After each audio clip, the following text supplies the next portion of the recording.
I'm Chris Greta. I'm the Jaded ad guy. And I'm jaded because I've been in this business for upwards of almost 40 years. I think back on why I got in this business, and it goes back, I was 5 years old, and I grew up watching Bewitched. All my friends wanted to be, astronauts and firemen, and I wanted to be Darren Stevens. I remember watching that show thinking, he gets to make stuff up and get paid for it. That looks like the most fun in the whole world. So that's, as time went on, that's exactly what I ended up doing. I ended up being Darren Stevens. When you look at what that character did, he was married to a woman who could just blink $100 million in cash into the room. But he never did that. He never took advantage of the money. He didn't care about the money. He cared about doing good creative. And really, he is the best inspiration there is for somebody who wants to get in this business. If you want to be successful in advertising, you've got to be able to see what isn't there. And that's a philosophy for entrepreneurs, for anybody who wants to start businesses. But if you're in the ad biz, you're basically starting new businesses every day. I would have to see what they didn't see. There's always some magic there that you can find if you look hard enough. So where am I at right now? I am at Weco Beach on the shores of Lake Michigan. And this is a new experience for me. This place is absolutely stunning. And you can see there's dunes all over the place. Big, giant dunes with trees in them. It's a beautiful part of the world. Never really spent much time here. So anyway, back to the ad biz. There's a lot of questions about how do you charge for creative? It's like if you're in a band and the bar's gonna say, come play for free because you'll get great exposure. So then you call the bar back up and say, hey, bring over all the food and liquor and I'll invite my friends over. You get great exposure. You're gonna do things on the cheap to start to build your reputation and start to have people know who you are and what you can do. But don't do that forever. When you look at different types of clients, there's a couple of them that I always start at this spot. One of them is I don't know what I want, but that's not it. Go do another.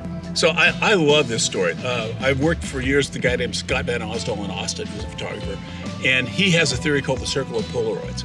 So back when we were shooting 4x5 and 2.25 film's really expensive, and once you shoot it, you don't know until you get it back from the developer if it was the right shot or not. So we'd shoot Polaroids, and you put the Polaroid back on it, line up the shot, shoot it, wait a minute, pull a Polaroid, take a look at it, and if something wasn't quite right, we could move this, light this. You could do things before you shoot film.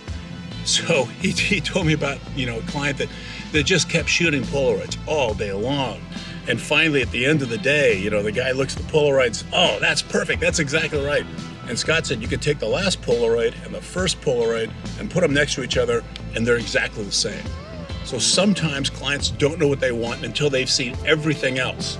And at that point, they'll start to trust your judgment. They will keep spinning cycles on this. And, I notice clients that have way too much money to spend would often do that because it didn't matter. When I got in situations like that, I would always charge by the hour. And because if a client just wants to just keep going until they get that warm fuzzy inside that, my gosh, this is perfect, then just make sure you get paid for it. Personally, I prefer just a flat fee. And, if I'm working with a client, they know what I'm going to do for them. I know what I'm going to deliver for them. It's really pretty clear. You want to be able to have a career in advertising where when you're down towards the end, you look back at it and you don't have any regrets.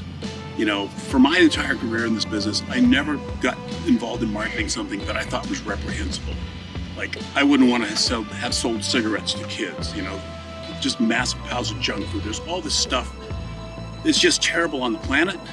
And, at the risk of sounding, like some old hippie, you don't want to be doing that. You don't want to be part of a marketing machine that has a bad effect on everything else. And that's really your choice. I mean, a lot of people just go chase the money. They don't care. They're going to make a lot of money selling horrible stuff. I couldn't do that. And I'm hoping that anybody who wants to get in this business has got that within them to not go make those mistakes, because at some point you're going to regret it.